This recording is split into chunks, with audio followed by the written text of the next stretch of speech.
Stop listening to me days. Good morning. Good Friday morning. Bakersfield, surrounding communities, and everybody watching online on YouTube, Twitch, and Facebook Live. This is the Early Bird Special right here on ESPN Bakersfield, 101.1 FM, 12:30 a.m. I'm Chris Burdick. That is Sparky. Sparky, good morning. Good morning. First and foremost, condolences Yes, on all accounts. Kiss Army for life. But it is, let's get some Ink Friday. Absolutely. Got a shout out to my boy Juan over at True Grit Tattoo on Rosedale Highway. Where are we getting it?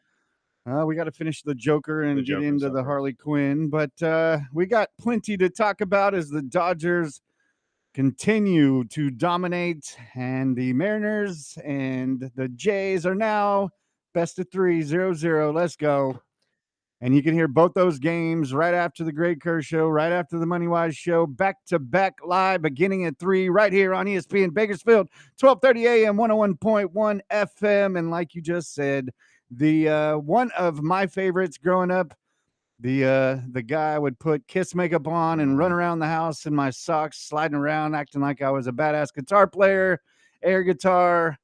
Ace Frehley passed away yesterday, and you're going to get force-fed Kiss all morning as I was as a child. So, well, here's the thing.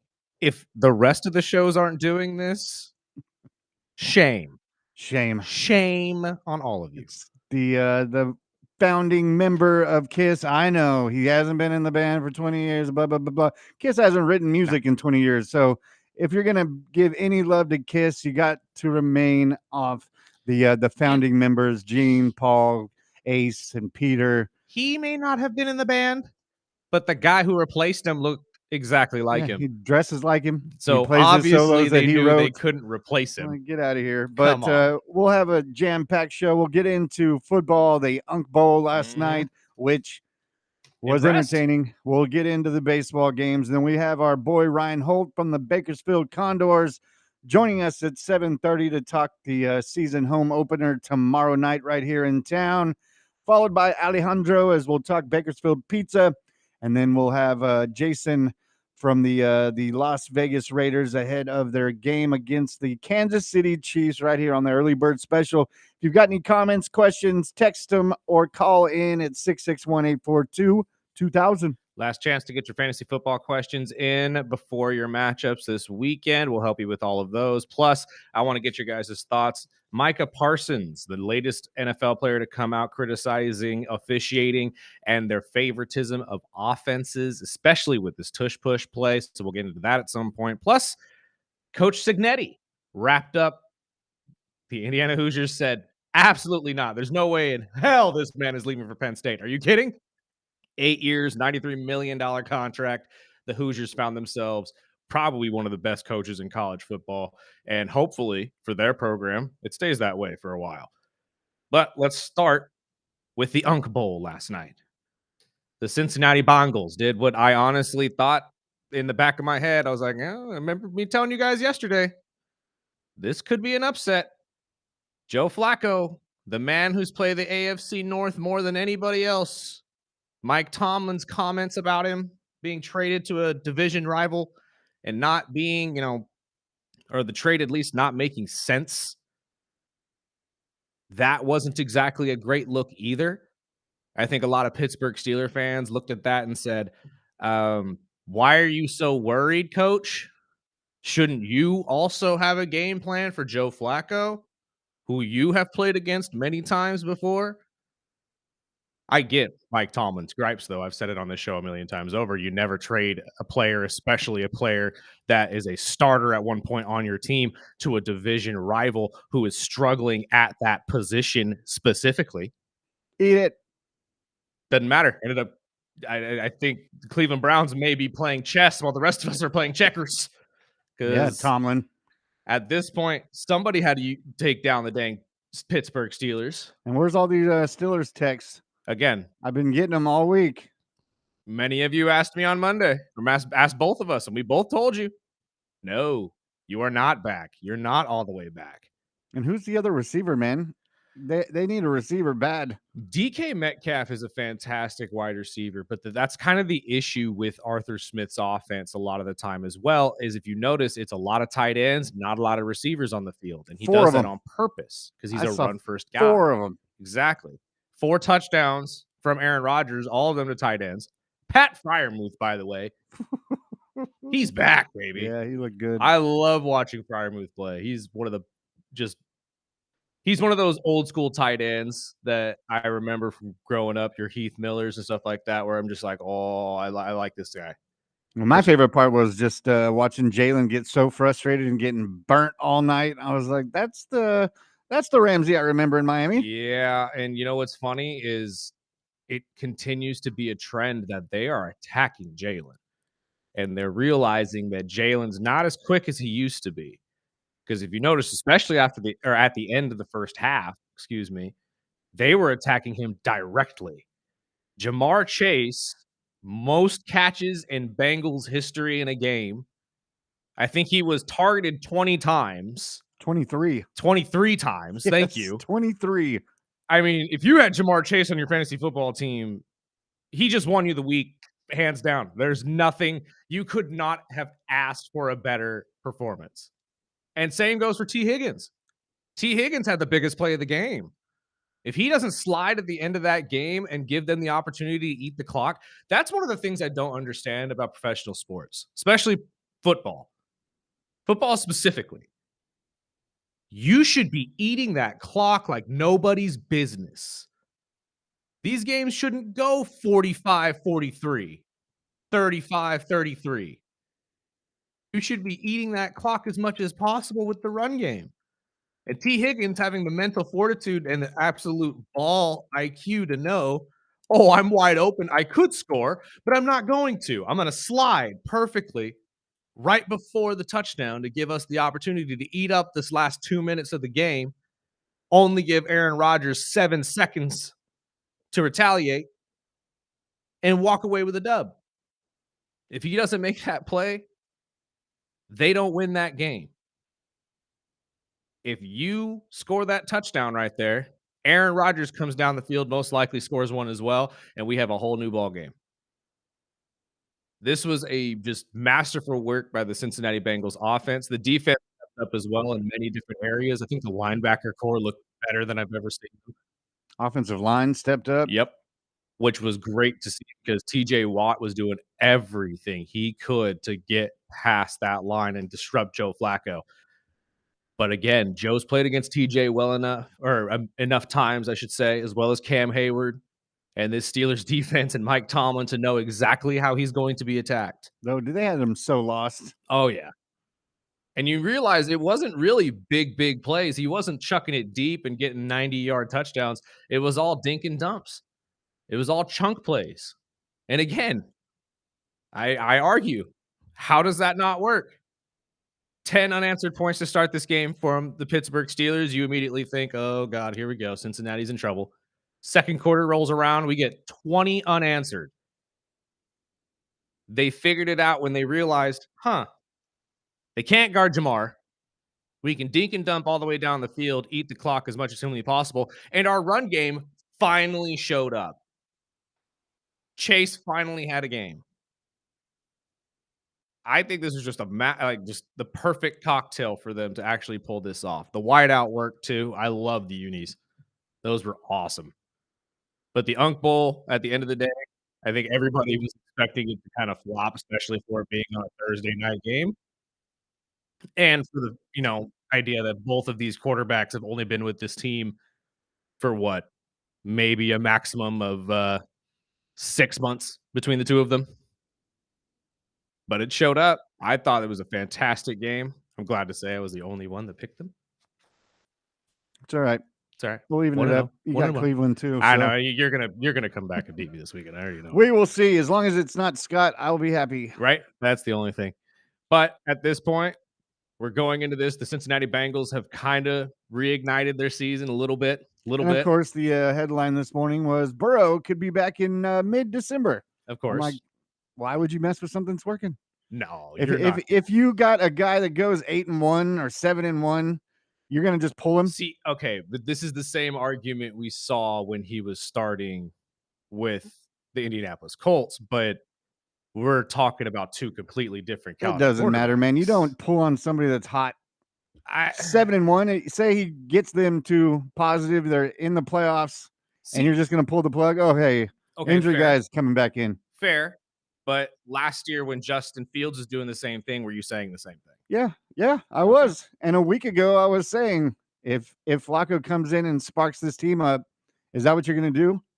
that's fair. You're just No, gonna throw this guy to the wolves? Be like, hey, thanks for your band-aid work and made this well, season something for us, but you can go sit back on the bench. to be fair, To be to fair, be fair, I do think that the Cincinnati Bengals and Joe Flacco kind of understood that that was the assignment when they traded for him.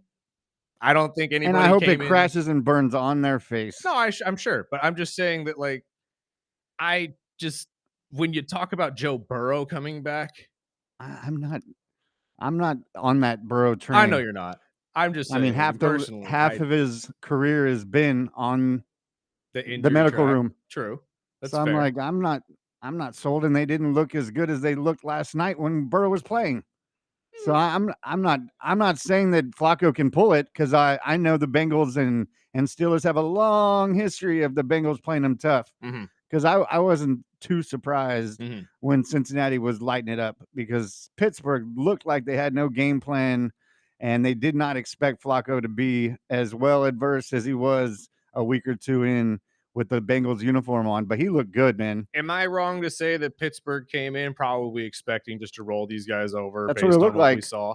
And Ramsey, that attitude he's got, man, I don't like players like that, man. Mm.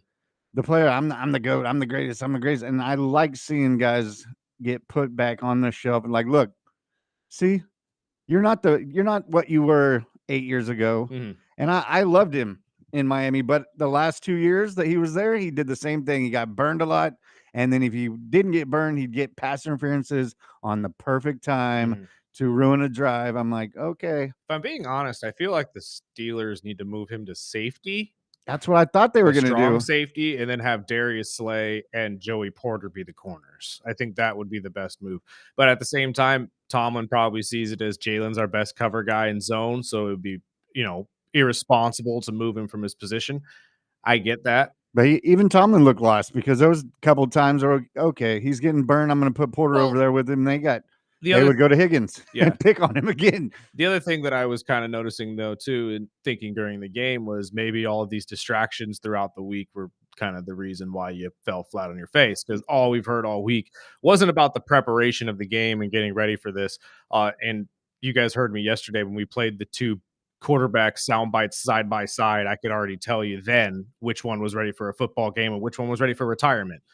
But like coming into this week, all we heard about was the field conditions from last week in Pittsburgh, even though you're leaving to go play a game in Cincinnati.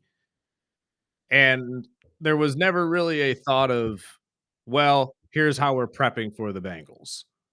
So in my thought process, I was just thinking you guys just walked in here thinking you were going to roll over this offensive line, which is fair. They had been awful up until that point. But this is what I keep talking about division rivalries. These games are different. We saw it with Atlanta and Carolina. 30 to nothing. And so much so that people are starting to believe, oh, maybe Carolina's a good football team.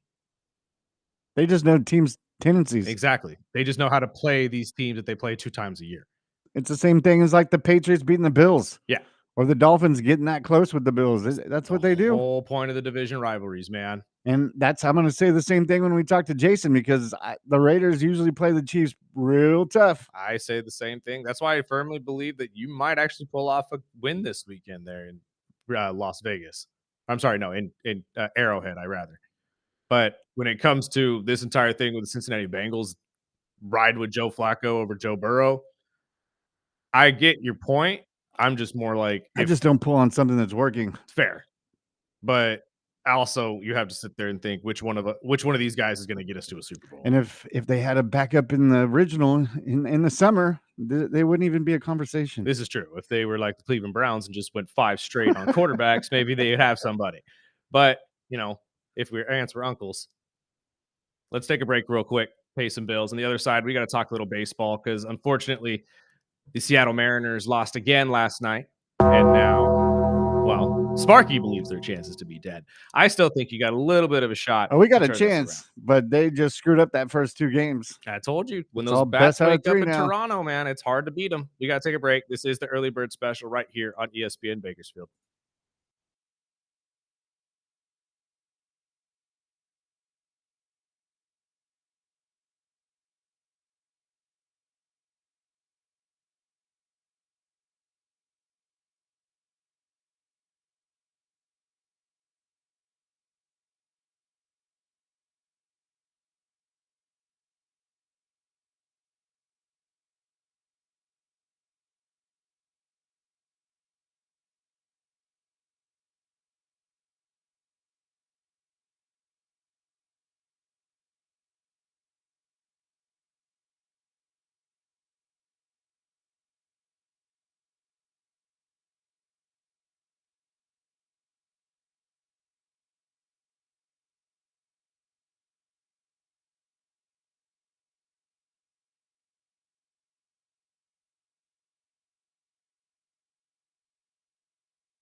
Welcome back.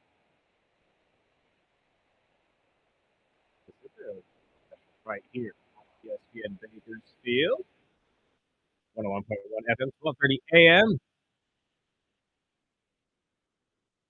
Sometimes I don't know what that is. I'm gonna have to figure that out. Everything's fine over here. I know. It's probably on my end. This thing has been so back and forth with me this week. I'm not really happy with it at all. However, a team that has been pretty happy with their output would be the Toronto Blue Jays, beating the Mariners last night 8-2 behind another great performance from Vladdy Guerrero Jr., who's having a just monster postseason. I do not like that guy. Why? I've never liked Vladdy, but What? Oh, I love that. but Vladdy is it's evened up. Let's go. Best out of 3. Luckily, we got Miller on the mound tonight, so hopefully it'll be a better game. But these bats in Seattle have got to turn back up because after the first 2 games, it's just really been cold. And well, to be fair, we did say yesterday once the bats woke up for Toronto, it was going to be a long haul for you to leave Seattle with a lead and potentially move on to the World Series or at least have a better chance at it. That's how it goes. And I just, it's hard for me to go against Vladdy right now, though. I know Cal Raleigh is doing historical things because nobody has ever hit 60 home runs and what is it now, 4 or 5 home runs in the playoffs. Yep.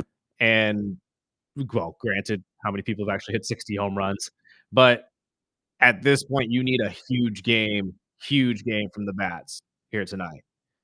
I need at least a home run from Raleigh. I think Julio needs to step up a little bit more, although he has been fantastic. Asking more from him is kind of unfair, I grant you. But you need your star players to step up. A big name that needs to be there, Randy Arozarena, has not showed up in the playoffs at all.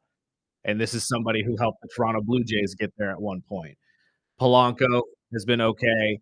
Naylor has been fantastic. Suarez, you need something from him, especially after the hot start he had with the Diamondbacks. There's no excuse for you not to have a hot bat in the postseason. But that's really the long and short of it for me is when you look down the line, I trust the Toronto Blue Jays, Vladdy, Springer, all of these guys to step up when they need to. We will see. That's why it's the playoffs, baby. I agree. But how do you feel about tonight? I mean, the same thing. It's best out of 3. Don't think about last night. Think about the future. And this is what we love about baseball. It could go either way. I think the pitching really in Seattle, they were depending on after the first 2 games, and the third game, I believe it was 0-17 on the sinkers, and they lived and died by the sinker in game 3, killed them. Now game 4, they looked like someone kicked their puppy, and no one looked like they wanted to win that damn game besides Cal. And even with some wild pitches, they gave up some easy runs for no reason. It was just silly baseball, but hopefully they can shake it off and look for the future. It's 3 games left. Let's do it. It's absolutely true. And it's honestly, as simple as that. Win 2 out of the next 3, and we're in the World Series. True. But again, the bats of Toronto are just impressive. Can't be scared of anyone's bats. It's the playoffs for a reason. It's the championship series. You're there for a reason. You had a hell of a season, and it'd be silly to turn it off now. Most people that I hear are saying that Seattle would be the better opponent for the Dodgers. I don't know if that's true though. And let's go to the other side of this coin with the Dodgers since they're about to wrap up this series with the Brewers tonight. And again, I tried to tell y'all. The Dodgers. If they were going to lose one, it was going to be last night, and they didn't. And it looks like it's an easy. And now you have to deal with Shohei Ohtani, let's be honest, he's going to come in and pitch. He's going to come in and pitch a masterful game, and we're going to see the Dodgers sweep this and have to wait probably, another week for the dang Toronto Blue Jays, the Seattle Mariners to settle this out. And I don't know if that's a good thing. I know a lot of Dodger fans are like, good, we need to get our health. We need to get our pitchers back up. And that is true. You need to give yourself some rest. That is absolutely fair. But you know how I feel about breaks during the playoffs. When you are hot, the last thing you want to do is be sitting at home waiting for an opponent, especially when you don't know who that opponent is. And I don't know if a break is going to be that beneficial for the Dodgers right now, who have been red hot. I personally think that it would be a better idea if you guys try to do something like the Phils did and keep yourself spry in some sort of, Exhibitions. exhibition game. But you need to get these guys hot too because let's be honest, and the relievers have still been skeptical. So there's always the possibility that they fumble in the World Series, and if that does happen, the world of baseball will be letting you hear about it. Yeah, and if they pull it out tonight, they'll get an extra 3 days than anyone else. I know if the Mariners, the Mariners and Jays go to Game 7, it'd be Monday. World Series kicks off next Friday. Yep. So let's do it. I'm looking forward to either way. I'm pushing for my Mariners, but either way, I think either of the teams would be a good game for the Dodgers, and I think either way, everyone's going to have an entertaining World Series this year. Well, yeah, that's a fair statement, especially since it'll be the Dodgers against the world at this point. Pretty But much it, like usual. yeah, I Like just usual. again the thought of which one of these teams, either the Mariners or the Blue Jays, is the better team to go against the Dodgers is where I'm trying to wrap my head around. I think it's more of the Dodgers beating themselves. That's the Yeah. only way either one of these teams are going to be able to beat the Dodgers. It's going to be on them with their pitching. Yeah, that's fair and honest. Well, and the bats as well, because again, Shohei not exactly lighting anything up in the stat category in that area. Some of these guys aren't either. I mean, Freddie Freeman is all right. He's hitting 230. You'd expect a little bit more from him. Mookie's been fine. Will Smith is in the 250s. Kike has been Kike. It's really been the bottom of the order guys that have been trucking along the Dodgers, which is the craziest thing about all of this. But I just feel like if Toronto, and I don't mean to take slight about your team there, Spark, but with Toronto's bats being as hot as they've been, like I said yesterday, no matter who you're playing in baseball, when they rack up 8 to 12 runs on you in a game, Well, it's the it's same hard to thing. beat. It was the Mariners 2 games ago. They True. put up 12, 13 runs. But It depends on who's batting and who's hot. but It's the see, same thing we've said. my point is the fact that the Toronto Blue Jays have done this multiple games in a row. Yeah, so did the Mariners. 3 to 4 though? Yeah.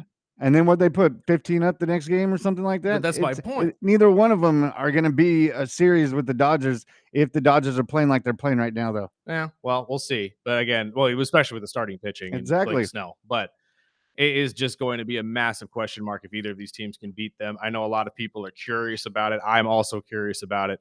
I just feel like Toronto with these hot bats, man, I think people are really just counting them out. I think that this could be the team that could beat the Dodgers if they stay this hot. Let's take a break real quick. We got our guy Ryan Holt on the line. We will talk to him on the other side about opening day for our Bakersfield Condors right here and Leon Draisaitl bobblehead night. This is the early bird special right here at ESPN Bakersfield.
No, I'm more of a shock me type. I like the early stuff, Dress to Kill album, but not big on the big Hollywood type Detroit Rock City, rock and roll all night. It's like being a Zeppelin fan and only knowing Stairway to Heaven or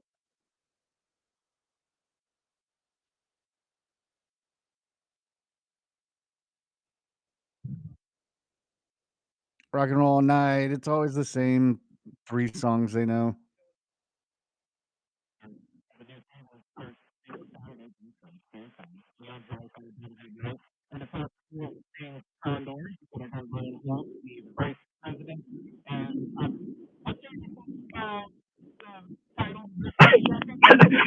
I like to just say radio guy, but yeah, vice president of marketing communications. But yeah, just colloquially the radio guy.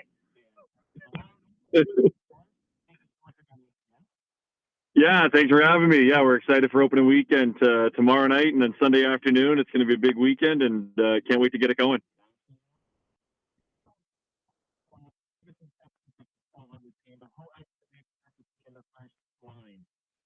Yeah, I think the best part about having your captain back, he's been here for 6 years.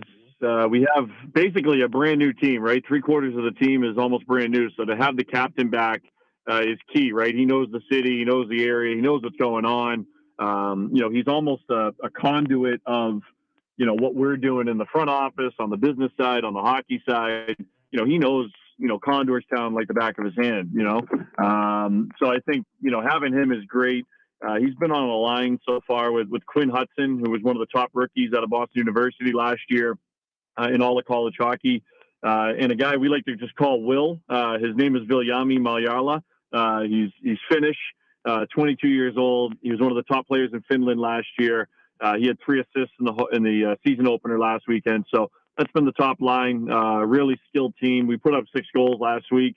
We did give up 7. Most of them were on the power play, but we're a fun, exciting team. It's an entertaining brand of hockey for sure. Yes, it's Vil with a V, but we call him Will. So I think I haven't looked it up, but I think Viljami in Finnish means Will or William. So I think I'm not quite sure.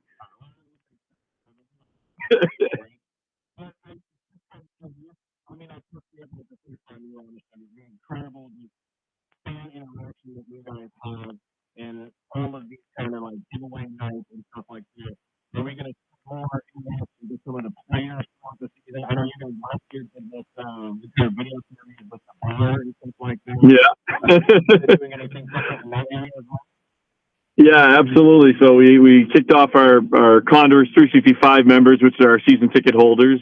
We had a party at the Boulevard last week for them and the team, and then this weekend after the game on Sunday.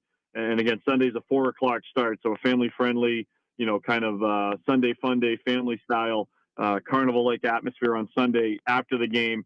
We have a full post game team autograph session as well too. So yeah, we're trying to get our players out as much as possible. They were all out at the junior Condors practices this week, kind of building the next stage of Condors hockey and continuing to grow the game from the grassroots level, at 8 years old and even younger, all the way up to 18 years old and into high school, and then hopefully into college and into junior hockey. So we try to get the players out as much as possible when they're in town. They love doing it. They love being out and interacting with the community. So yeah, anytime we have an opportunity to get out there, we're all about it. Yes, Condors always are, number one with our community, and we are big fans of the Condors. Now, tomorrow night we'll have San Jose, and then I believe we get Coach Valley on Sunday. Yes. Yep. So what do we can we look into? I mean, just talking hockey. When I believe we played San Jose, was it last night or the night before? But coming home in front of our crowd, I mean, looking at these younger, different type of team that we have over here at the Condors, but looking at what San Jose is bringing, what can we look at this game and on paper think that we're going to get? Yeah, I think San Jose is going to be a really good team in the division. I think they've had growing pains the last couple of years, and then last year they kind of had a breakthrough and ended up making the postseason. ended up winning a playoff round. So they're kind of on the up and up. Coachella Valley, a new franchise in the division. They're only 4 years old. They won the Western Conference each of the first 2 years that they were in the American Hockey League. And then last year, still made the postseason, didn't end up winning a round. I think this year is kind of where it starts to catch up to them a little bit. And what I mean by that is, with draft picks and the way the cycle kind of works in hockey, every 3 years you kind of filter out, a new crop of draft picks, if you will, because they're on their entry-level contracts. After 3 years, they're done. Maybe they move on to another organization, or maybe they're in the NHL with Seattle in Coachella's case. So I think they're on a little bit of a downswing. They have to play Saturday night at home and travel overnight to get here for the game on Sunday afternoon. So we should have the quote-unquote schedule advantage just because we're at home and in our own beds on Saturday night. But, right. We'll see what happens. But, yeah, it's they've historically been very good. They're well coached, and both teams should be okay. I don't think Coachella Valley is going to be as good as they have been in years past. So, because I feel like Condors games in general, but hockey games really thrive when we have a massive crowd and the energy in the crowd is just pumping. I know Mike Hart does a great job at hyping everybody up, but I want you to call out to Bakersfield right now and all of these people who are ready for Condors hockey to start and encourage them, just as we have, to go to this game, because the San Jose Barracuda, like you said, are a tough team. The first game we played against them went 6-7. This could be another fantastic high-scoring game, and that's what everyone wants to see, right? Yeah, my kid, I think, enjoys that you just said 6-7 too. So, we're, this is year 28 of Condors hockey, and we just had our best year last year in year 27. And I don't think, that gets enough credit, from a community standpoint, from the city standpoint, from, an organization standpoint. Teams come and go, teams, move on, teams, relocate or aren't with us or aren't as successful as they were maybe when they started. We're in year 27 and we're continuing to grow, which I think speaks volumes to this area and speaks volumes to, kind of how, this place has changed even since I got out here 15 years ago. One, just from, a numbers standpoint, how many people live here now. But two, like all the transplants that have come from outside of Bakersfield that are Condors fans now that maybe came from the Bay Area or maybe came from LA and now live in Bakersfield or in Kern County. So we got, tons of promotions all throughout the year, but try to do it as big as we could for opening weekend. So Leon Draisaitl bobblehead night is tomorrow. First 2,000 kids 12 and under. If you're not a kid and you want a bobblehead, we have a pack online at BakersfieldCondors.com. No fees, no nothing. Buy the pack. You'll get 2 bobbleheads included with it and tickets to the game. And then Sunday's lunchbox giveaway, as I mentioned, kind of a Sunday fun day, family type feel. We've got carnival atmosphere out front. We got bounce houses and slides and face painting and sign making. And then after the game, you can meet the team with a post-game autograph session. So, nice. The fun starts just $15. I don't know about you, but I can't find much these days for $15 that I enjoy doing, and can barely get lunch for $15 nowadays. So, we'll get you a good seat for $15, and how good. Obviously you'll have a good time regardless of what happens on the ice, but I think it'll be pretty entertaining on the ice too. Well, sir, you just made my day, because that's the first thing I was. That's all he's been talking about. I want that bobblehead, man. We need some Condors merch in this here studio. I don't have enough. Absolutely. Well, sir, thank you so much for your time. As always, we'll talk to you throughout the season, and good luck this weekend. Thanks, guys. Appreciate it. Go Condors. Go Condors. Let's take a break real quick, pay some bills. This is the Early Bird Special right here on ESPN Bakersfield.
This is the early bird special right here on ESPN Bakersfield. I want to thank Ryan Holt from the Condors for joining us.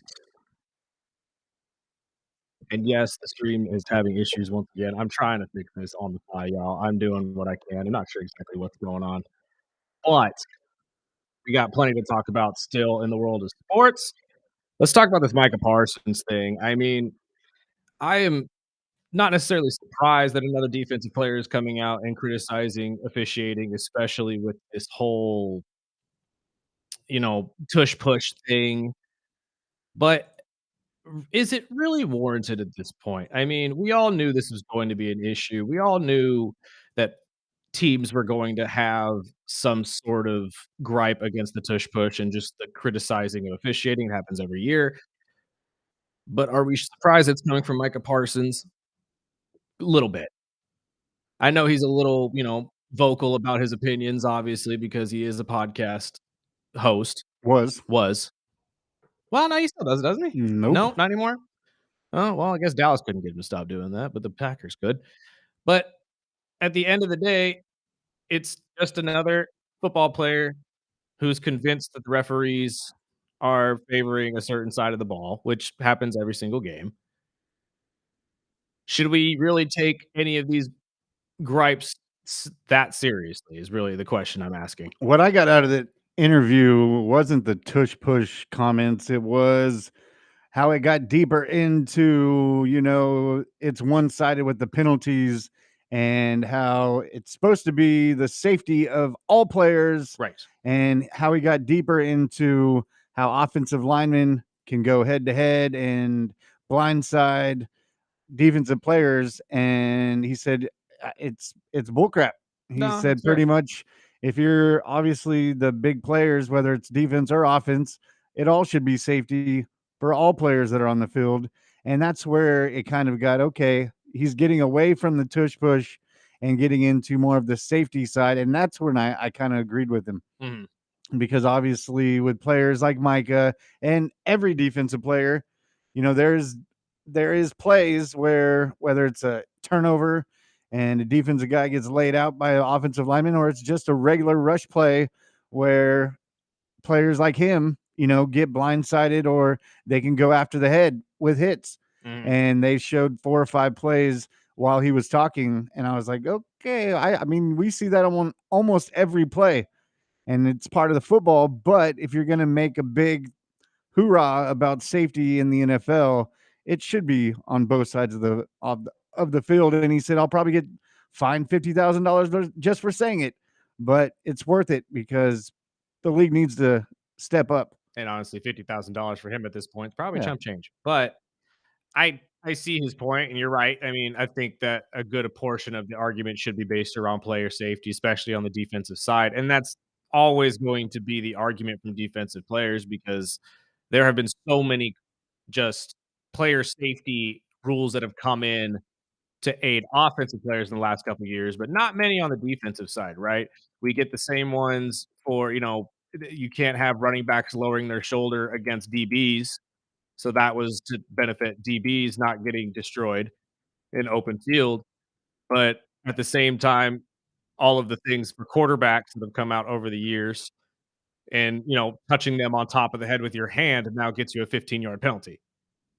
So I see his point, and I think the tush push was at the center of it just because that's the main talking point of the tush push was the player safety, especially on the defensive side.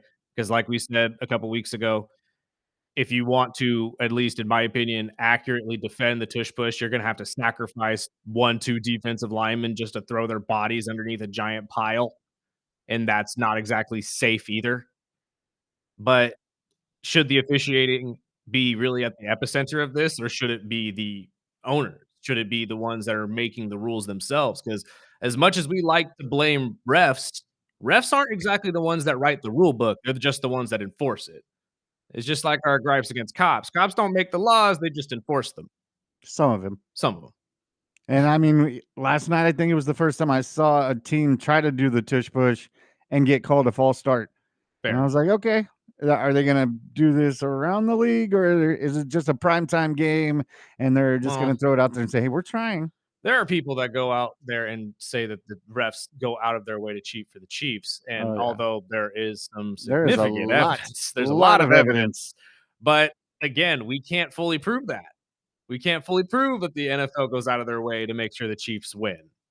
As much as we would like to believe that, and as much as, it kinda goes hand in hand with how they're winning, it's just, again, all you how at least until it is proven, is it's a concern. Because especially with plays like the tush push, there still hasn't been a serious injury. The only issue I've seen with the tush push is the false starting and how often it happens, especially with Philadelphia and that right guard. Keep watching that right guard. I'm telling you right now, that boy Jumps jumps off sides every time. so often. Every time. And you don't even need to because you have the best right tackle right next to you. You have Lane Johnson right here, bud. That's all you need. But we got a fantasy lineup question. Says, should I roll with Drake May or Matt Stafford this week? Oh, I'd go with Matt Stafford just because he has been absolutely dominant, but obviously losing Puka Nacua. No, yeah, go with Stafford. He's more of a trusted quarterback, I believe, or at least a confirmed threat is a better way to put it. The other one says, Burdick is still sounding a little bit bitter about the Dodgers and Phillies losing, but Steelers will shake it off. And I do agree. Ramsey should be a safety or just sitting on the bench. Did I say anything? You know what? I'm just not going to talk Dodgers anymore. I'm just not going to talk Dodgers anymore. Apparently, I can't even say the Dodgers name without you guys thinking I'm salty. I have been Sparky. Have I been nothing but pleasant to the Dodgers? You know how Dodger fans are. This is ridiculous. The next one says, any word on Terry McLaurin being back? And will you guys be giving away any Condors tickets this season? Condors tickets, probably. I don't have anything to really say yes or no to that, but I'm sure we will at some point in time. We don't have any for you right now, though, unfortunately, for this weekend. $15. Yeah, $15. You really can't beat that. And he's got a point. You can't even go to McDonald's and get lunch for $15 And they're not going to give you any bobbleheads for that.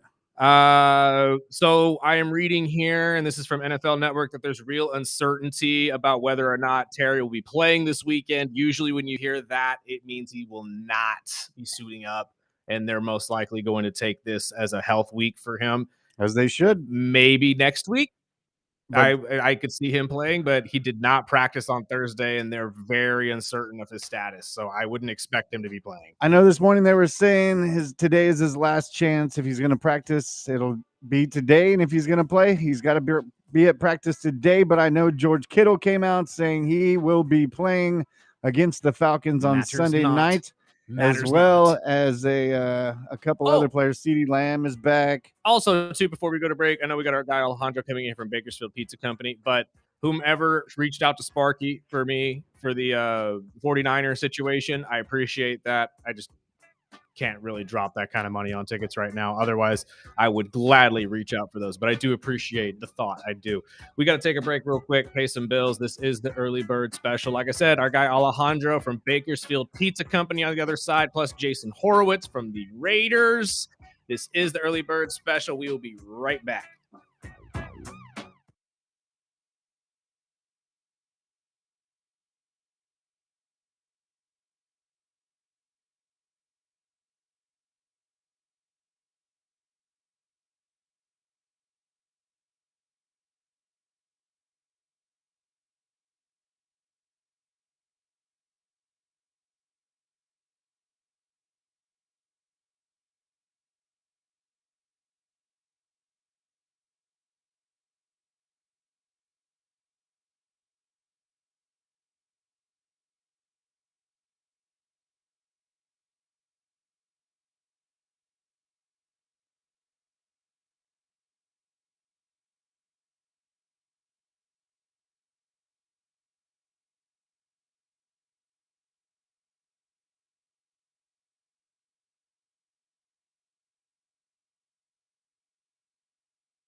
Welcome back.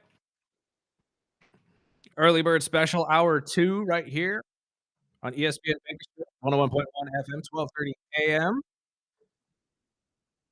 And as you can tell, our second guest of the day is here, our guy Alejandro from Bakersfield Pizza Company, the District, Casa,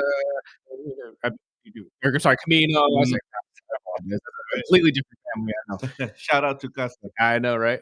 How are you? How are things? Doing great. Good morning, Bakersfield. Here we are. How is everything going at the pizza? We talked about the lunch special all week, the $12 lunch special. How big is this slice of pizza too? It's a good size of your face. Okay. Yeah. So we're talking like New York style. Like, It's more baked. What's Bakersfield style? Made in Bakersfield. I mean, we always ask about Bakersfield pizza. What kind of pizza is it? You know, at the end of the day, it's not Chicago. It's not, New York. It's a Bakersfield style pizza. Okay. I mean, we don't follow any set recipe. If we're putting a name to it, we gotta have the allure. You know what I mean? Like if we're gonna be New York style, we gotta be we're Bakersfield. That's our name and that we're putting out. And you know what? There is not a lot of places in California that do food better than Bakersfield. I'll say that right now. I completely agree. So I agree. But what else is going on? I know we've been talking. You brought before. up the lunch, and I was saying we were talking to Ryan Holt, and he was saying you can't get lunch for $20. And I think you're wrong. We should have challenged him on that one. Because I believe you can get a slice of pizza, a drink. I believe you can get a slice of pizza, a drink, and some fries for $20. Two for 20. Yeah, we just started doing that. 2 for 20. You get a slice, pepperoni or cheese, fries, and soda. $20. You have some of the best deals, man, especially for pizza places. And I don't think a lot of these places really do the single slice thing anymore, which I know a lot of people that would love to go get pizza for lunch, but don't want the whole thing. They just want pieces. Yeah, and the slices are made fresh. They're not sitting in a refrigerator or anything like that. They're not reheated. They are made to order. But yeah, it's a really good deal. 2 for 20, or either you get 2 slices and 2 fries and 2 drinks for $20, or you get somebody to come along with you. Exactly. I tried to do that yesterday with Scott, and he just ate 90% of my food and then ordered for his food. I'm like, oh, okay. And took the food home, huh? Right. He took all the food home. Oh, thanks, man. Thanks. You the OG. I'm not hungry. Yeah. Afterwards, and then he called me with the picture of him holding a milkshake. I'm like, what are you doing, fat boy? And he even went to Woolworths too. On top of that, but I mean, wife gets paid well. We're talking pizza. I mean, everybody thinks of all the different national pizza brands, and I'll tell you, just from example, getting pizza every Sunday to watch my Dolphins lose is getting old. When my son's like, oh, it's Pizza Hut, let's go to Pizza Hut, and I'm like, dude, I don't want to drop $80 for some mediocre pizza when we can go right around the corner to Bakersfield Pizza Co. and get it fresh, like you were saying. Plus, I always say when you come in, the different flavors of wings. I'm a wing guy, and I still haven't crossed off all of them. So I go by there for the wings personally. I don't think you'll ever be able to, considering that you could create your own. You can mix lemon pepper with sriracha. You can mix garlic parm with jalapeno pesto. Really? So you could create your own flavors. So it's unlimited. And then there's fried wings. There's oven baked wings, and then you can have them with the sauce on the side. It's a whole different ballgame when you start doing sauce on side, extra crispy, oven baked wings. And see, I know people that I like mine twice baked, or I like mine this way. So that's the best way to do it, is just order it the way you like it. We have a customer that he orders it sauce and then asks us to run it through the oven with the sauce, so it bakes onto the wing. So I've never thought to do that. That's actually genius. Yeah, there's just so many different ways, and we encourage our guests to kind of create their own flavors. I mean, that's what keeps people coming back. We're able to accommodate so many different people, and we encourage that experience. And talk about the different. I know you just name dropped a handful of them, but what are the different flavors? I don't mean like the ones we've heard all the time. I'm talking about the ones that we don't know. So one of my favorites is mixed the raspberry chili with barbecue. That's really good. And then the jalapeno pesto with the lime tapatio. Ooh, or doing mango habanero, peach habanero mixed together, or the chili Thai with sriracha, or mixing barbecue with garlic sriracha. Nice, I like that one. There's just so many. Literally endless amounts of combinations. There is a lemon pepper with mustard. What about the Caribbean jerk. That one's That's the I next like one that. I'm waiting on. I'm like, that's I'm gonna order next time, and I've got to get the peanut butter and jelly. Well, that's The what I wife- was bringing up more The was wife loves that one. what about like peanut butter and jelly ones? Like I know that's kind of what I meant. I know we combined all the ones that we've heard before, but what are like the different Oh ones yeah, that- it's definitely intense. I mean, that's kind of like what people gravitate when you see that. What? Right. Either they love them, or they hate them. You know, either way they're talking about. My son's perfect. He goes with the buffalo every time. I'm like, well, mix it up a little bit, dude. Mix it up. I mean, like the garlic ones. I don't think I've ever had a wing I didn't like. Um, Now I'm thinking, okay, maybe I can get the sauce on top of it and bake it again and see how that it's like tastes. trust me, there are people that can mess up wings. I've unfortunately been there and they've never got back. And Ever. like I was saying with the national ones, you don't get wings. You get like these little baby. Yep. I'm like, these aren't wings. Yep, and then they try to sell you on the boneless ones, which Yeah. are just chicken nuggets. Which I'm not not about to boneless. buy that. I I can can go to Sonic and get the popcorn chicken that tastes better than that. Yeah, no thanks. So, but outside of the Bakersfield Pizza Company, obviously we've already talked about a couple other places that you run. The district is doing well, I take it. the district is doing great for breakfast, brunch. We're open every day from 8 a.m. till 2. Mm. We take a little siesta and we open back up at 4 o'clock with happy hour. And we serve dinner till 10 with a different menu. Our dinner is struggling. So we have used the 2 for 23, 3 for 23, where it's 3 items, $23. And what that includes is you get to choose a starter, appetizer. You can choose wings, mac and cheese, or a buffalo cheese dip as an appetizer. And then for your meal option, you get 3 options. You get to choose 2: a chicken sandwich, burger, or the pulled pork sandwich. Ooh. So it's dinner for 23. See, and we were just talking about this. You can't get anything for $20. You get everything. $3 and you get a full course meal essentially. And honestly, the way it works is we try to find out what we can put out and still cover our costs. Right. And then the idea is to get people in, try it out. And a lot of people aren't going to want the burger or the wings. You might want the salads or the tri-tip sandwich. But the idea is pull them in to try some of these options, and then they're going to go looking at the menu. So that's the magic about specials, and that's what. Well, that's an interesting thought. 'Cause I don't know if a lot of restaurants or restaurateurs really focus on doing that anymore. They all try to kind of maximize the profit they're going to make off each dish. So, talk about like the struggles of that, trying to not only find the good medium, but find something that you guys can profit off of as well. Because that's the end of the day what you're trying to do. I mean, struggles. Want to offer a product at the same time you cover your costs of your product. Right. Exactly. You're still a business at the end of the day. You can't give away the free. No, we tried that. Yeah. No, but just finding a good medium where you're gonna find the items that you can sell at the least cost and still cover it, and you try to maximize on appetizers, desserts, cocktails, things like that. But it's definitely difficult trying to hit the mark as to what the community wants and what they're looking for. So our job is to constantly come out with different specials and see what hits and what doesn't. Obviously, happy hour, dinner for 2, family meals, things like that work. And so we try to push those as much as we can through social media. And then once it comes to the door, usually people gravitate towards like whatever the cocktail is, the dessert, anything that just get people to the door, tell them what the quality and Absolutely. Well, you just said the word cocktails. I know my wife is driving in. It's Friday. What kind of cocktails do you guys do? man, depends.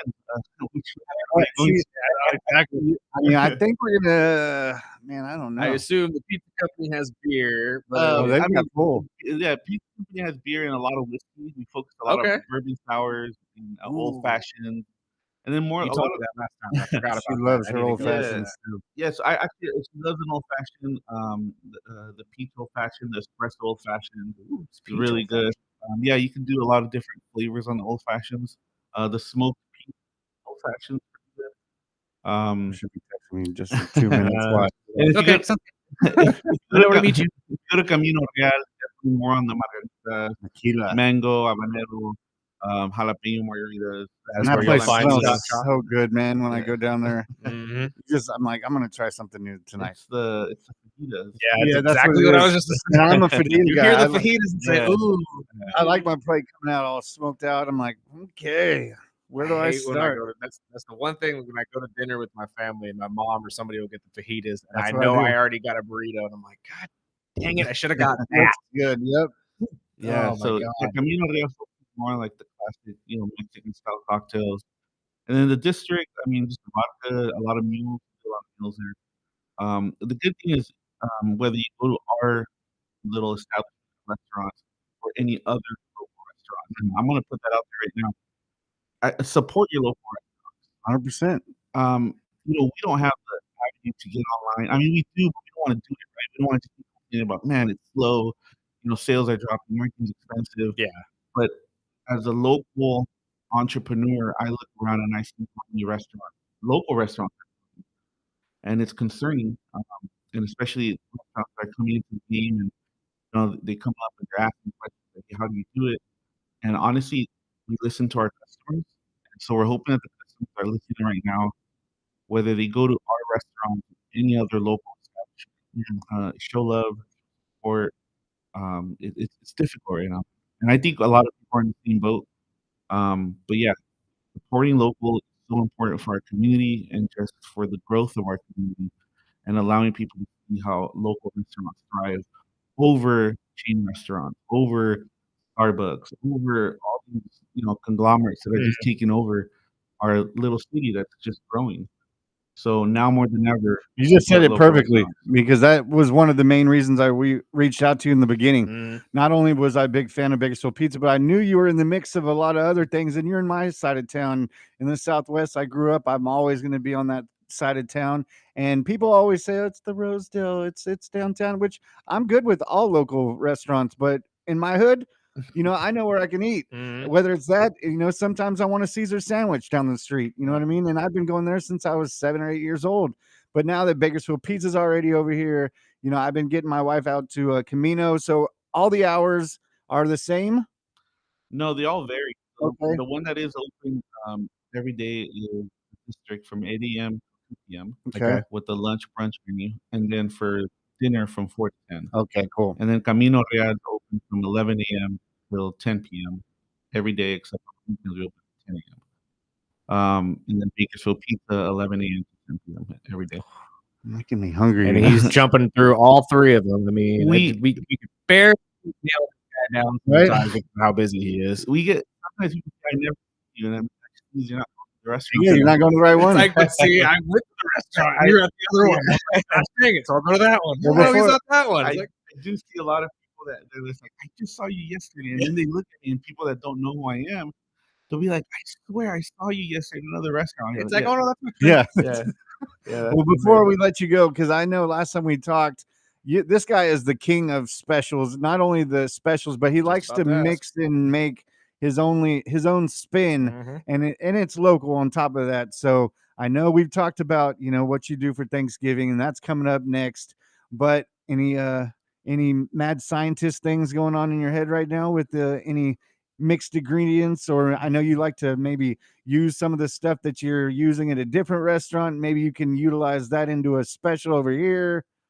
Yes, I can see his mind spinning already. there's a lot. There's a lot of things that are happening behind the scenes as far as new menu options, special. We have to restrain ourselves. Of course. I didn't want to Yeah. release anything that So isn't right now, quite ready. our focus is going to be just the Thanksgiving specials coming up. Nice. Because we do the Thanksgiving torta at Camino Real, and then we do the Pilgrim Bomb at Bakersfield Pizza, and at the district we are working on some new things for there as well. But Right. we find ourselves holding back a little bit because just constantly putting out new stuff overwhelms Of people. course. And so we've realized that people want different things, but they also want what they love. Mhm. And so we kind of hold back a lot on that. Now I can get what a Thanksgiving torta is, but what's the Pilgrim Bomb? The Pilgrim Bomb is a Thanksgiving dinner wrapped in our garlic bomb, and our garlic bomb is thin pizza dough, stuffed with garlic and cheese. So bomb. And so what we do though, we put mashed potatoes, oven roasted turkey, stuffing, cheese, garlic, and then we deep fry it in pizza dough. And then when it comes out, we have a gravy dipping sauce. So what you're saying is I'm going to Thanksgiving at your place this year. No, these bombs aren't like what you're thinking. These are They're Yeah, That's fine. Big That old is boulders. absolutely I fine. love those things, man. It's absolutely fine. I think I found my new dinner That roll. was the That's first all I'm thing he saying. told me when I had my family down there, and my wife looked. I don't think I want to cook Yeah, this year. Oh, heck no. it's a really good option. Like when you have leftovers, to do them at home. Just chop everything up, put it in puff pastry, bake it. See, I never thought to do that.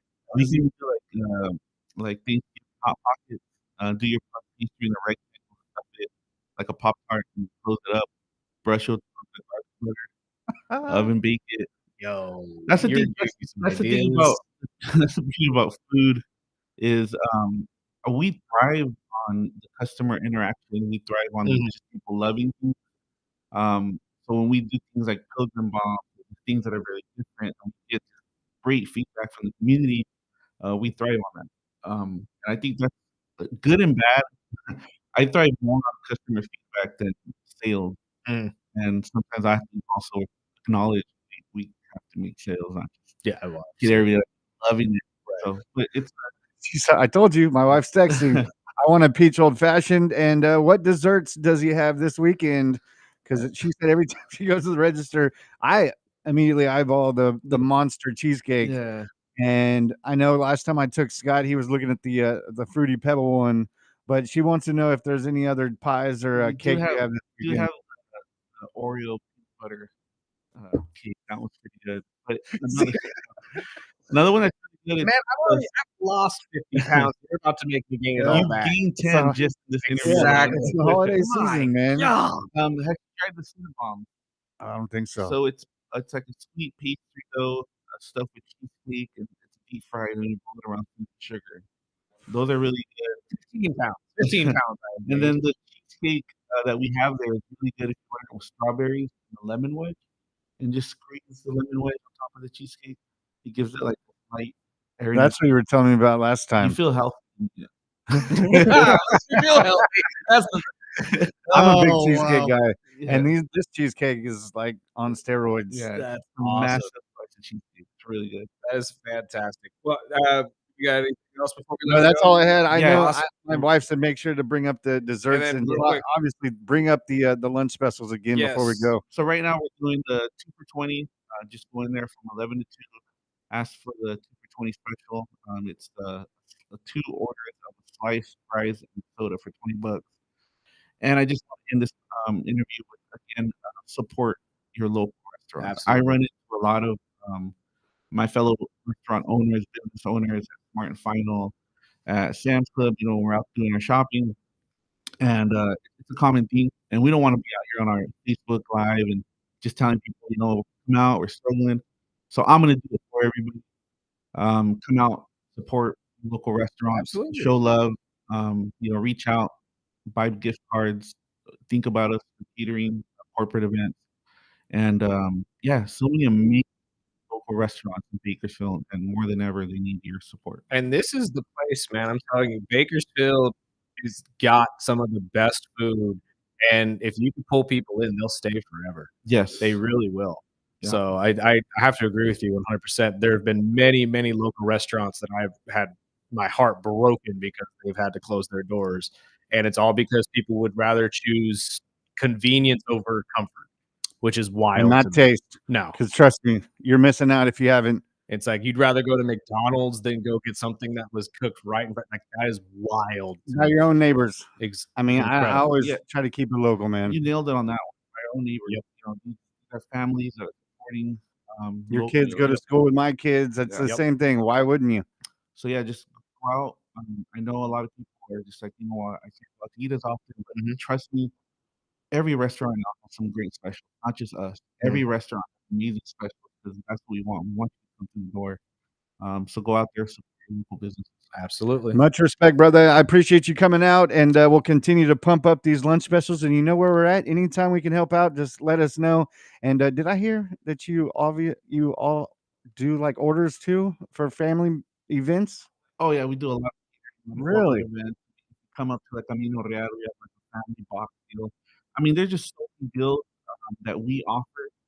And again, every restaurant has a great deal. If you reach out and ask, like, "Yeah, I have a family of 4. I'm trying to feed. What's your recommendation?" Mhm. And Right we're on. all I'm gonna have to talk to you before the holidays. Yeah, no Definitely. kidding. Yeah, But I appreciate your time, brother, and we'll talk to you very for soon. sure. Thanks for having me. God Let's- bless. Absolutely. Let's take a break real quick, pay some bills. This is the Early Bird Special on Bakersfield.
trade deadline is coming up. I'm getting bombarded with, oh, it's going to be Waddle or it's going to be A-Chain. I'm reading, oh, Waddle is not following the Dolphins anymore.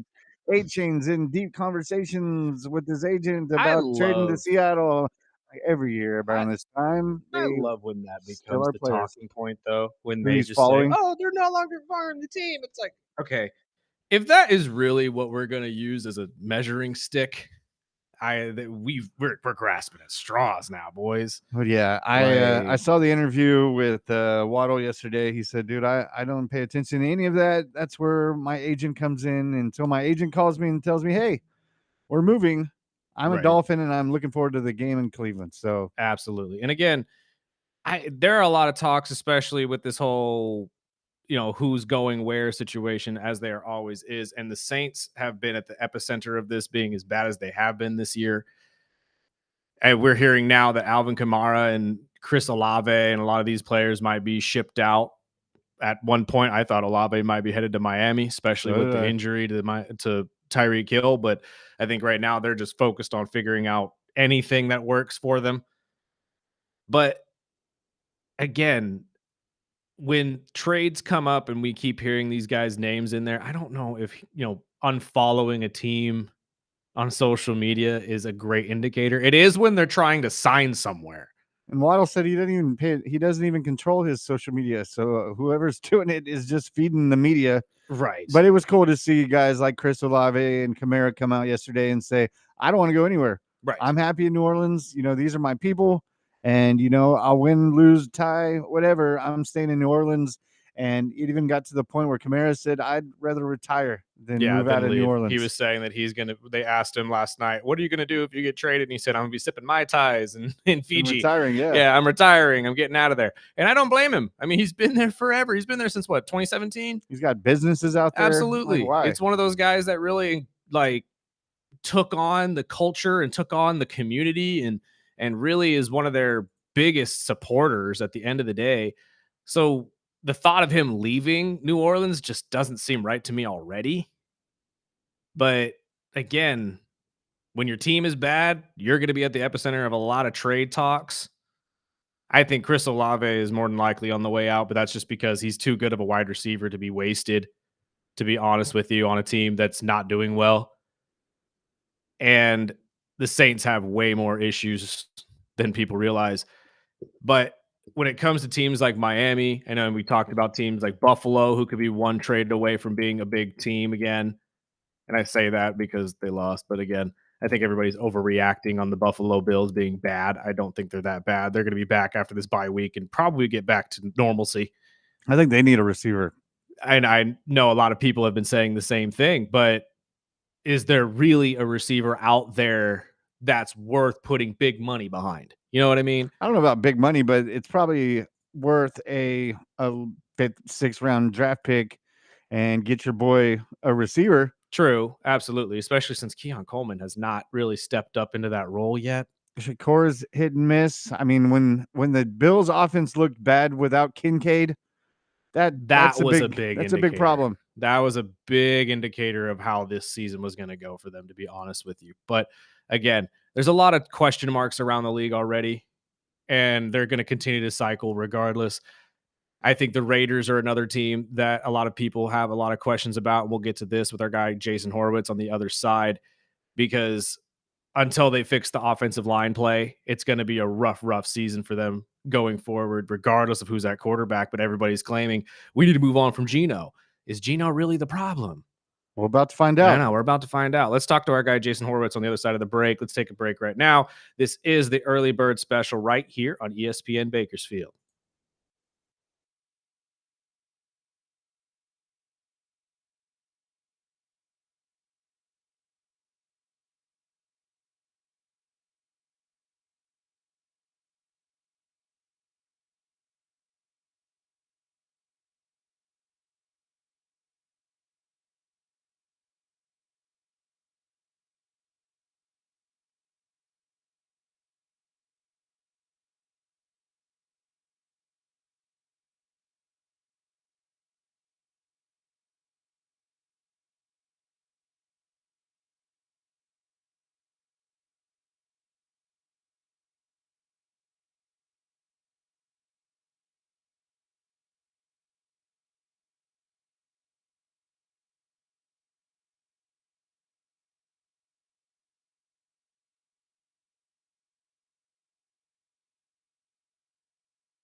Welcome back.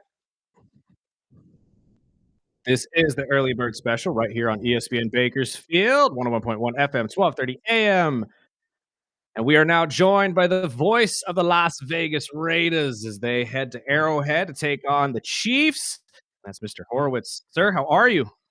Good morning, guys. How are you? Oh, can't complain, sir. Can't complain. Although big win for the boys this last week against the Tennessee Titans. What did you see? I mean, personally, my program director J.R. Flores were in attendance, so we got to see it in person. But I thought the team looked better than we expected.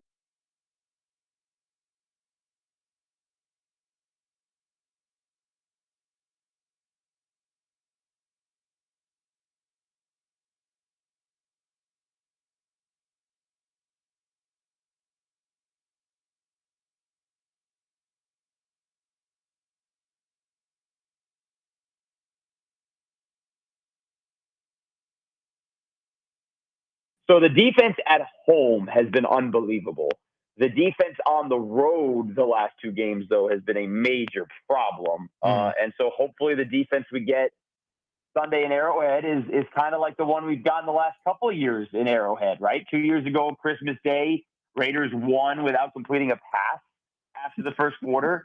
And then last year, they sacked Mahomes 4 or 5 times. They got after him. They only allowed him to throw one touchdown pass on Black Friday. And realistically, they should have been able to kick a game-winning field goal with Daniel Carlson, but the center quarterback exchange issue happened, and so they never got that opportunity for the kick. But the defense the last 2 years in Arrowhead is the reason the Raiders either won or had a chance to win, so hopefully that happens again. And that's what I was thinking. I mean, going into this game, they have to be riding high with the momentum. I know Coach Carroll said that they're starting to get everything at least moving formulaically wise. But the one thing that we were talking about before the break was the media and everybody's gripe against Geno. And I mean, I guess rightfully so. He does lead the league in interceptions right now. But do you really think that the problem is Geno Smith? Because personally, I just think it's been. I think part of the problem. Part of the problem is Geno. Okay, expound on it.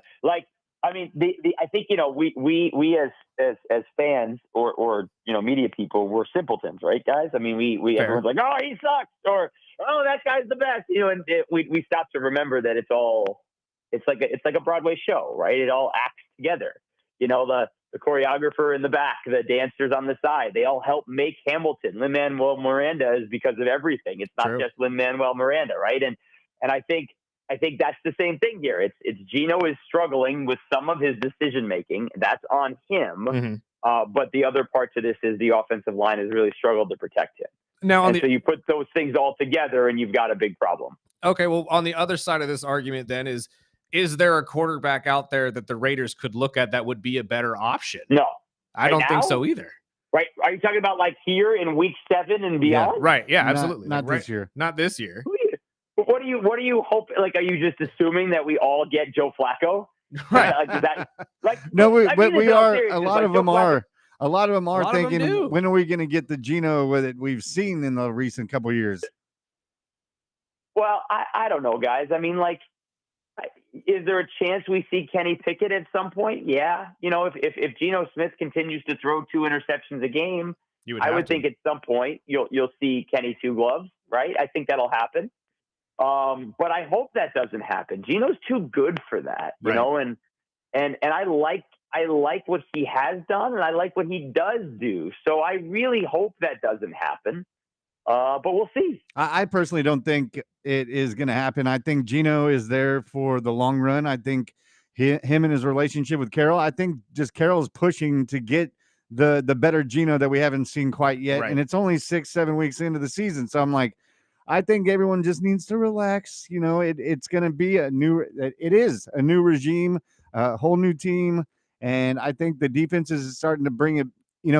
They're getting back to what, Raiders defense is, but not only to play devil's advocate, but it was the Titans. So, I mean, looking at the next 3 weeks, they're in Kansas City this week. They're at home against the Jaguars, and then they travel out to Denver. I mean, these are 3 big games that, you just said it. The Raiders usually play the Chiefs pretty damn tough. And I think this week's game is going to be a lot closer than people probably look at on paper. And I'm looking forward to the next 3 weeks because I think Jacksonville is a team that's beatable, especially for the Raiders and Denver. Yeah, I mean, I don't know that we're good enough to say we're going to beat anyone, and I'm not positive that we're going to lose to anyone either. So you are what your record says, and the reality is this team should have beaten the Bears. And so a 3-3 record, even if you lose at Arrowhead, 3-4 going into the bye is not the end of the world, with a lot of home games coming up in November. So it's not the end of the world, and the schedule at the end of the year is somewhat a little bit. You got the Texans in there, and you got the Browns at the end of November, and Giants come to town at the end of December. So there's gettable games.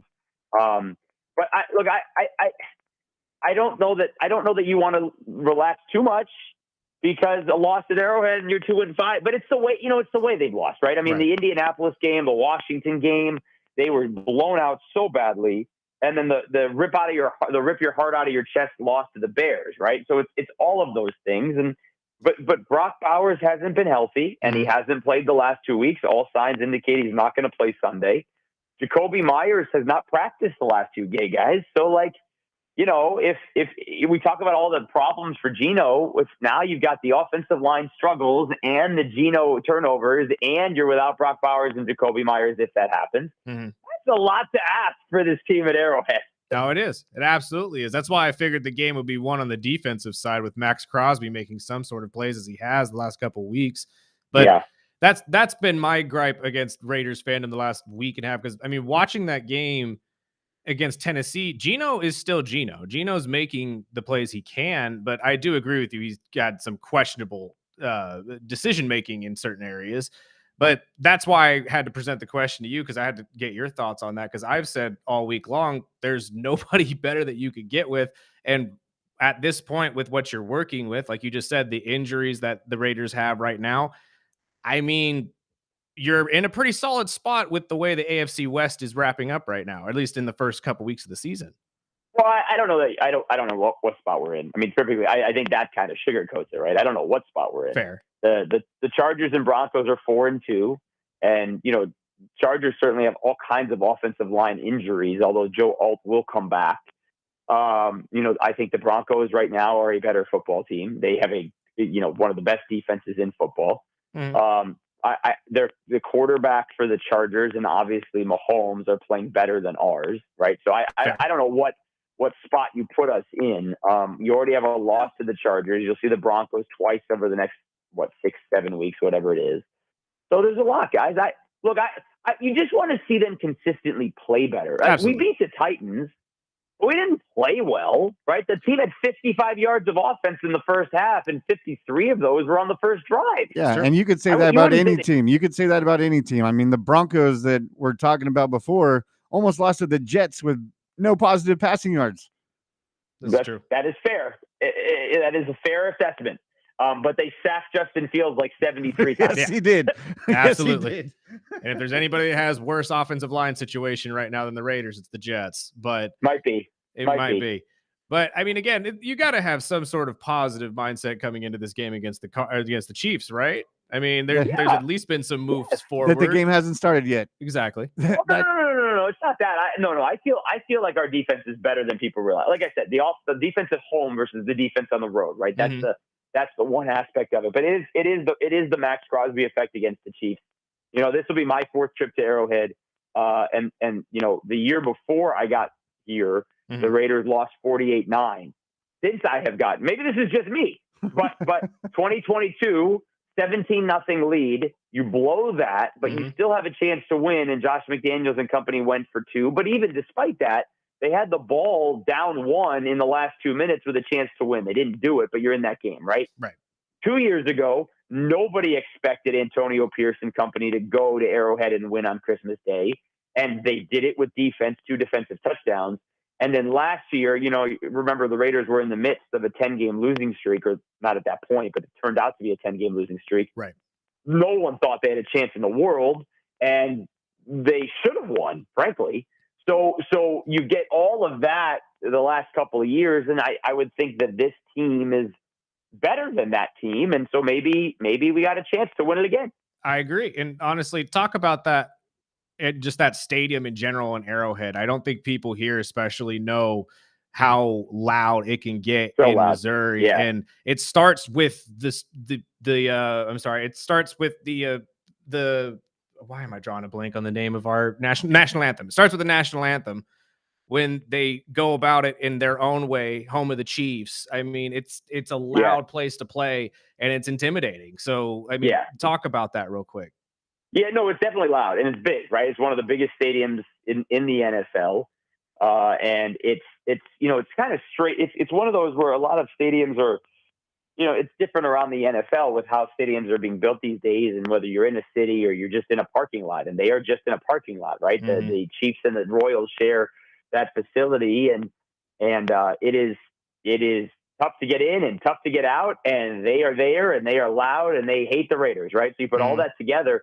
I will say though, I do think from a crowd standpoint, the last 2 years, it kind of helped the Raiders because the first game was on Christmas Day, and it wasn't quite as big of a crowd as you normally get. And then last year was on Black Friday, and same thing. You had a lot of empty seats that you don't normally get at Arrowhead. But this is just an end of October, Sunday afternoon, 60-degree, 50-degree, whatever at kickoff, regular Sunday at Arrowhead. So I think this will be a jam-packed place. It will all be going against the Raiders.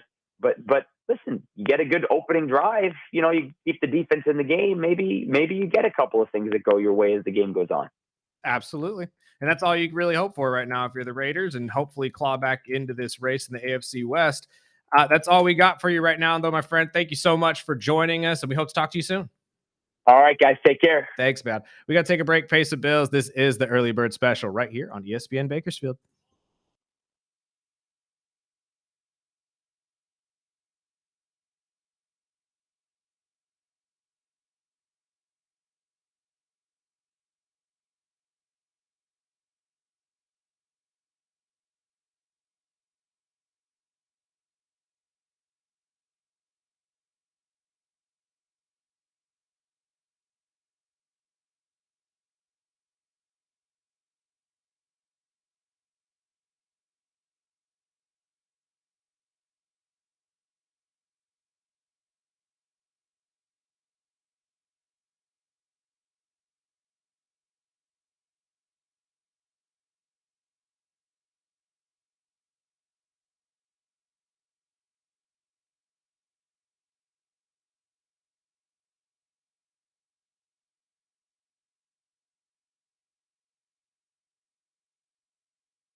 Welcome back. One last Ace Frehley gem for you.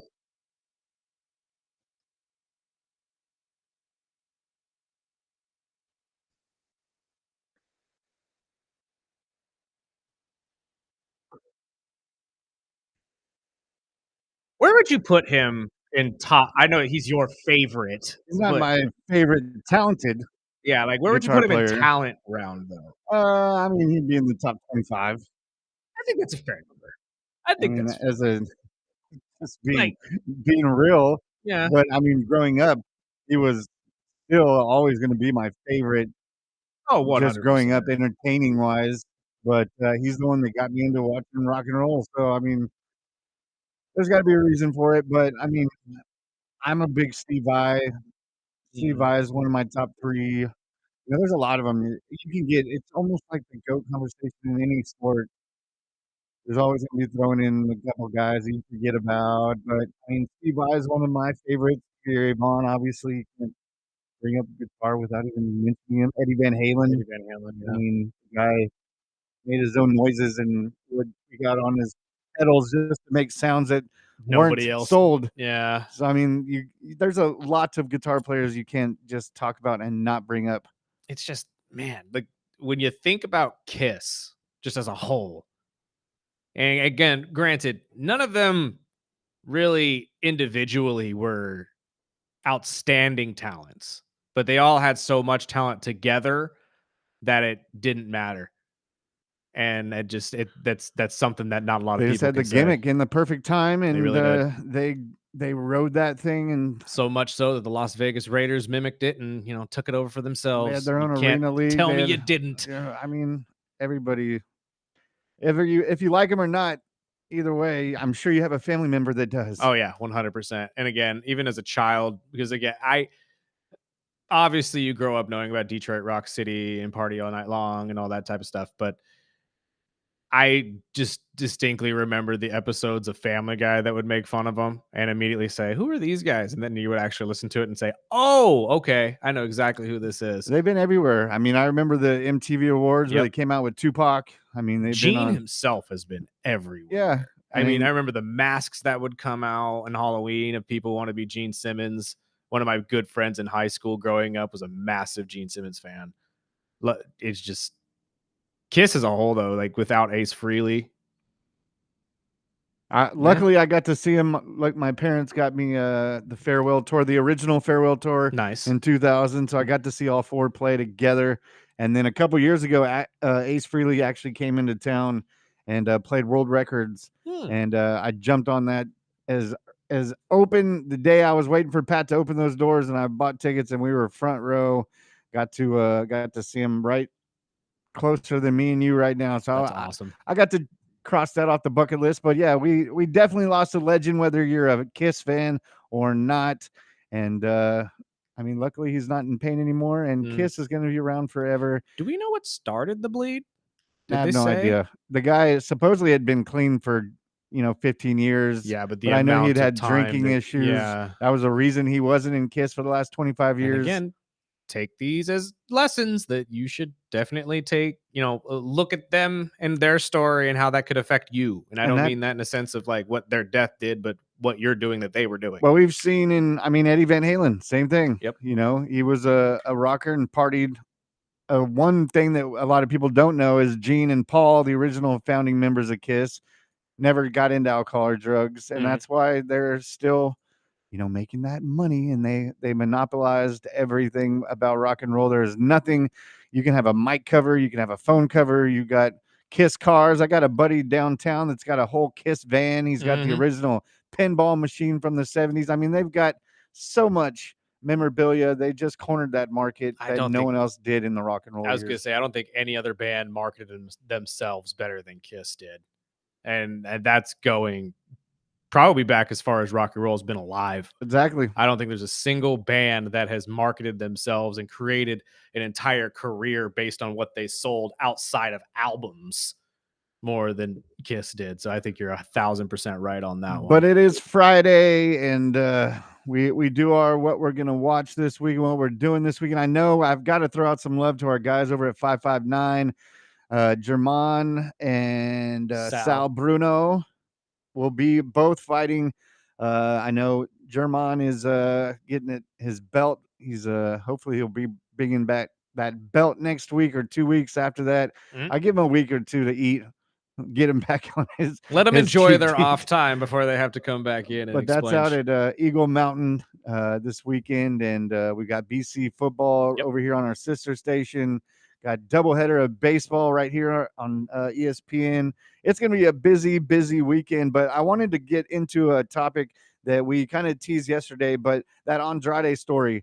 So now I'm hearing more, and it almost bounced off of what we talked with KG on Tuesday with our weekly segment about wrestling with KG. But a thing that you might be able to answer me, but the whole Andrade, getting out of the contract or didn't get out of the contract, just bounced.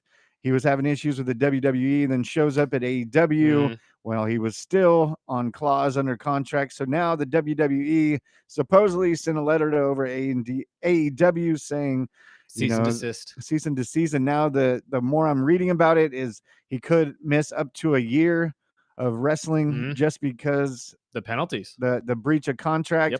But now I'm hearing in a lot of these rumor pages is that the WWE might just be setting this up to be able to get Edge for a couple nights. And again, I've seen that as well. We talked about it a little bit with KG, and you can go back and watch that video on our YouTube channel right now about the possibility of trading someone like maybe AJ Styles for Edge for a couple weeks and, allowing them to switch back later.